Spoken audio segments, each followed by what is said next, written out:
Hello friends, welcome back. જોઈએ આપણું chapter number 7 અપૂર્ણાંક સંખ્યાનું છેલ્લું સ્વાધ્યાય નંબર 7.6. એમાં આપણે દાખલા ગણવાના છે, સરવાળા અને બાદબાકીના. તો આની પહેલાંનું આપણે સ્વાધ્યાય 7.5 જોયું, તો એમાં બધામાં છેદ છે એ આપણને સરખો મળતો હતો. હવે માની લ્યો કે છેદ સરખો નથી, તો આપણે કઈ રીતે દાખલા ગણશું? તો મિત્રો, એના માટે આપણે લસા લેવો પડે.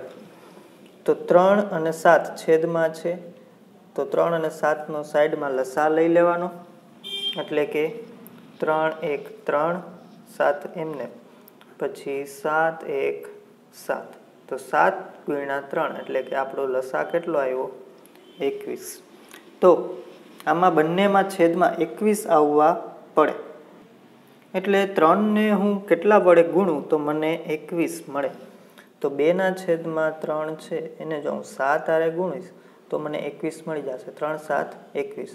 નીચે 7 હારે ગુણ્યા એટલે ઉપર ગુણવા પડે. પ્લસના પ્લસ 1 છેદમાં 7. હવે 7ને કેટલા હારે ગુણું તો મળે? 3 હારે. બરાબર? એટલે કે આને આય ગુણ્યો અને આય ગુણ્યો, પણ બધામાં એવું નહીં કરવાનું. કરો તો ચાલે, પણ ગણતરી લાંબી થઈ જાય. એટલે કે 7 2 14 છેદમાં 21 વત્તા 3 છેદમાં 21. જો આગળ દાખલા કરતા હતા એવા આવી ગયા. 21 21 સરખા છે એટલે એકવાર લખી નાખો. 14 ને 3 17. જવાબ આવ્યો 17 છેદમાં 21. જોઈએ બીજો દાખલો. 10 અને 15 છેદમાં છે, તો એનો લસા લઈ લ્યો. 10 અને 15, તો 2 નો પાડું બોલું તો 2 5 10 અને 15 હારે નહીં હાલે. 5 નો બોલું 5 1 5 5 3 15. 3 નો બોલું 3 1 3, તો 2 5 10 10 3 30. તો લસા કેટલો મળ્યો? 30. એટલે કે છેદમાં 30 બંનેમાં આવવા પડે. એટલે કે 3 છેદમાં 10 છે, તો હું એને 3 વડે ગુણું તો 30 આવી જાય. 15 છે તો 15 2 30 થાય. બરાબર? 3 3 9 છેદમાં 30 વત્તા 7 2 14 છેદમાં 30. 30 30 થઈ ગયા. એકવાર લખી નાખો. 14 અને 9 કેટલા થાય? 14 ને 26 ને 3 23 છેદમાં 30. બરાબર? 3 હોય ત્યારે શું કરવાનું? તો એમાં પણ કાંઈ અઘરું છે નહીં. 3 4 અને 2 આનો લસા લ્યો. 2 2 4 2 1 2, પાછા 2 હારે ગુણો. 3 1 3, 2 2 4 4 3 12. તો બધાના છેદમાં 12 આવવા પડે. એટલે 2 છેદમાં 3 મારે 12 જોતા હોય તો શું કરીશું? 4 હારે ઉપર નીચે ગુણી નાખો. પછી 4 છે તો 3 હારે, 2 હોય તો 12 છેદમાં 12, 3 3 12, 6 1 6 છેદમાં 12. છેદ સરખો થઈ ગયો. વાર લખી નાખો. 8 ને 9 17 ને 6, તો આ થઈ ગયો. હવે એના પછી જ્યારે મિશ્ર અપૂર્ણાંક હોય તો પહેલાં આપણે આને અશુદ્ધ અપૂર્ણાંકમાં ફેરવી નાખવાનું, જે આપણે શીખી ગયા. આ બંનેનો ગુણાકાર પ્લસ 4 તેરી 12 વત્તા 2 છેદમાં 3 વત્તા 4 તેરી 12 ને 1, એટલે કે 12 ને 1 છેદમાં 4.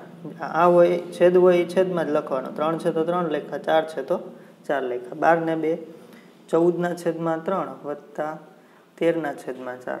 આવડી જાય. અહીંથી આગળ લસા લઈ અને ચોકડી ગુણાકાર કરી નાખવાનો. આના જેવા બીજા દાખલા તમે લોકો કરી લેજો. જોઈએ એના પછીનો દાખલો. સરિતાએ 2/5 મીટરની રિબીન ખરીદી અને લલિતાએ 3/4 મીટરની રિબીન ખરીદી. તો કુલ કેટલી રિબીન ખરીદી? તો કુલ બરાબર શું થાય છે? 2/5 વત્તા 3/4. લસા લઈ લ્યો સાઈડમાં. 5 1 5 ને 4 1 4, 5 4 20. એટલે કે આને 4 ને આય ગુણી નાખો, 5 ને આય ગુણી નાખો. 2 4 8, 5 3 15 અને નીચે 20. 15 ને 8 20 અને 3 23 છેદમાં 20. આટલી રિબીન ખરીદી. હવે આ અપૂર્ણાંક છે એ બંને આના જેવો જ છે. તો 2 1 2 અને 1 3 છેદમાં 2. 3 1 3 વત્તા 1 4/3 તો કુલ કરવાની છે એટલે કે સરવાળો. આ 3 ને ઉપર ગુણી નાખો આ બાજુ, બરાબર, અને આ 2 ને અહીંયા ગુણી નાખો. 3 3 9 પ્લસ 4 2 8 અને 2 3 6 9 ને 8 17/6. જોઈએ દાખલા નંબર 4. બોક્સ આપ્યું છે, માઇનસ છે અને બરાબર 1/4 છે. તો માઇનસ બરાબરની સામેની બાજુ જાય તો શું થાય? પ્લસ થાય. હવે આ તો તમને બધાને આવડવું જ જોઈએ. લસા લઈ લ્યો.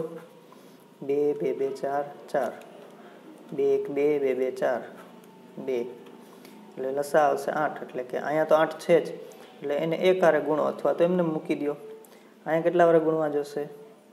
4 છે તો 2 હારે, તો 2 ને 2 1 2 વત્તા 5/8 2 ને 5 7/8. આવડી ગયું. હવે આવા 2 દાખલા તમને આપ્યા છે. આમ બાજુ સરવાળો કરવાનો છે, આમ બાજુ બાદબાકી. એક એક કરીને બતાવું છું. 1/2 વત્તા 1/3. લસા લ્યો તો 3 2 6 થાય, એટલે આ 3 ને અહીં ગુણવાના, આ 2 ને અહીં ગુણવાના. 3 1 3 ને 2 1 2 3 2 6 એટલે કે 5/6 આવશે, બરાબર. હવે ઊભી લાઈનમાં બાદબાકી કરવાની છે, એટલે 1/2 ઓછા 1/3. તો આ 3 ને અહીં ગુણી દો, કેટલા થાય? 3 1 3 2 1 2 છેદમાં 3 2 6 એટલે કે 1/6. અહીંયા કેટલા આવશે? 1/6. આવી રીતે તમારે દાખલા ગણવાના છે. તો આવી રીતે આડી લાઈનમાં સરવાળો કરવાનો છે અને ઊભી લાઈનમાં બાદબાકી કરવાની છે. જોઈએ દાખલા નંબર 6.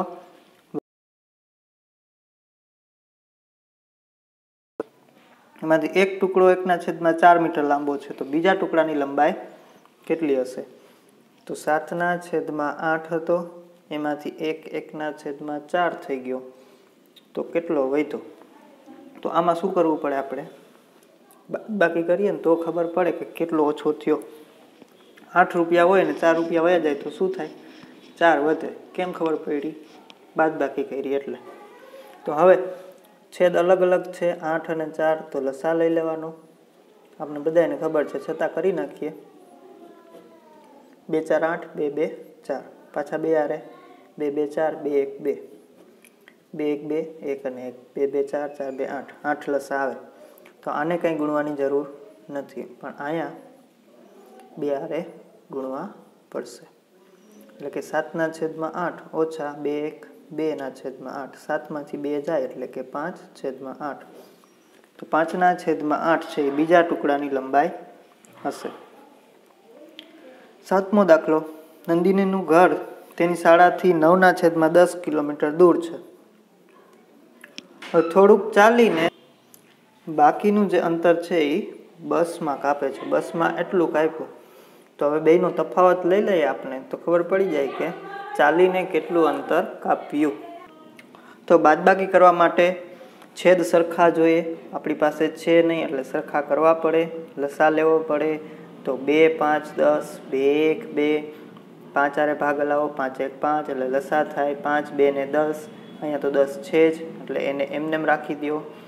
1/2 છે એને 5 હારે ગુણું તો 10 થાય, એટલે કે 9/10 ઓછા 5/10. છેદ સરખો થઈ ગયો, એકવાર લખી નાખો. 9 ઓછા 5 એટલે કે 4/10. છેદ ઉડતા હોય એ ઉડાડી દેવાના. 2 5 10 2 2 4 2 2 ઉડી ગયા. ઉપર વધ્યા 2, નીચે વધ્યા 5. આ આપણો જવાબ આવી ગયો અને કથા થઈ પૂરી. દાખલા નંબર 8. આશાનું બુક સેલ્ફ 5/6 ભાગ ધરાવે છે, જ્યારે સેમ્યુઅલનો 2/5 ભાગ ધરાવે છે. તો કેનો કેટલો વધારે છે એ આપણે જોવું હોય તો પડે. બીજો 2/5 છે, લસા લઈએ એટલે 5 ને અહીં ગુણાય, પચું 25 6 2 12 અને આ બેનો ગુણાકાર એ લસા થાય એટલે 6 5 30. 25માંથી 12 જાય, કેટલા વધે? 3 અને 1 13/30. આ ભાગ વધારે છે. હવે કોનો વધારે છે? 55 25 એટલે કે આ બાજુનો કોણ હતો? આશાનો. તો આશાનો બુક સેલ્ફ વધારે છે. કેટલો વધારે છે? 13/30 જેટલો. બરાબર. દાખલા નંબર 9, જયદેવ આટલી મિનિટમાં શાળાનું મેદાન પસાર કરે, રાહુલ આટલી મિનિટમાં કરે છે. તો કોણ ઓછા સમયમાં કેટલું પસાર કરે? તો પહેલાં મિશ્ર છે એને ફેરવી નાખીએ. તો જયદેવભાઈનું 5 2 10 ને 1 11/5 સમયમાં મિનિટમાં છે એ ચાલીને મેદાન પસાર કરશે. અને રાહુલભાઈ છે એ 7/4માં પસાર કરે. હવે આ 4 I ગુણો 44 થાય. 11 4 5 7 35 થાય. તો 44 અને 35 કયું ઓછું થાય? તો કે આ. તો પહેલો જવાબ મળી ગયો. રાહુલભાઈ છે ઓછા સમયમાં પસાર કરશે. કેટલું? તો એના માટે બાદબાકી કરવી પડે. એટલે કે 11 4 44 ઓછા 35, 7 5 35 અને 4 5 20. 44માંથી 35 જાય તો વધે 9/20. તો આ જવાબ થઈ ગયો. અને આ સાથે જ આપણું ચેપ્ટર છે એ અહીં પૂરું થાય છે.